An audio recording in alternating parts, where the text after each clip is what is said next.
উনি তো হচ্ছে মানে সবসময় একটু বেশিরভাগই নেশা করে, এটা দেশবাসী সবাই জানে বাংলাদেশের। হ্যাঁ, তো দেখা গেল উনি এক সপ্তাহ পর একদিন বাচ্চাটাকে একটু কোলে নিল, আদর করলো।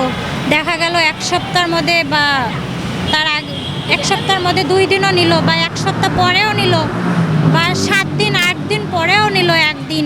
মানে অত খেয়াল রাখে না বাচ্চা, পালিত বাচ্চাটার অত খেয়াল রাখে না। অথচ আমরা বাচ্চাটাকে কিভাবে খাওয়াচ্ছি করতেছি এসব সিসি ক্যামেরায় দেখে তার ফোনে, কিন্তু সামনাসামনি যে দেখে না বা করে না। বা আমরা যদি বেডরুম থেকে বের হয়ে সে ডাইনিং টেবিলে খাইতে বসছে, বাচ্চাটাকে নিয়ে বের হলাম, তখন বলবে কি, দে তো একটু আমার কোলে দে, আমার মাটারে একটু আদর করি, কোলে নেই। তখন এইরকম সন্তান হিসেবে মার যে আদর স্নেহ ভালোবাসা সেটা কি পায় কিনা? পায় কিনা, দত্তক বাচ্চাটারে খুবই কম করে আমরা দেখছি।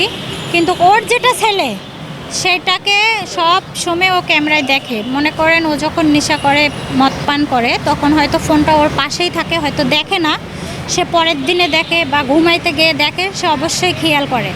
যখন ও খেয়াল করে, মানে ক্যামেরায় ওর বাচ্চাকে যদি একটু যত্ন কম হয় বা কোনো ভুলভাল কথা বলে, তখন ও ক্যামেরায় কথা বলে ওঠে, এই বাচ্চাকে এটা শেখাচ্ছ কেন, এটা বলতেছো কেন, এই সে এইরকম আর কি।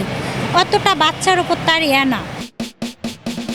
পাঠাও চলো দেশি ভাইবে চলবে 14 থেকে 31 মে পর্যন্ত।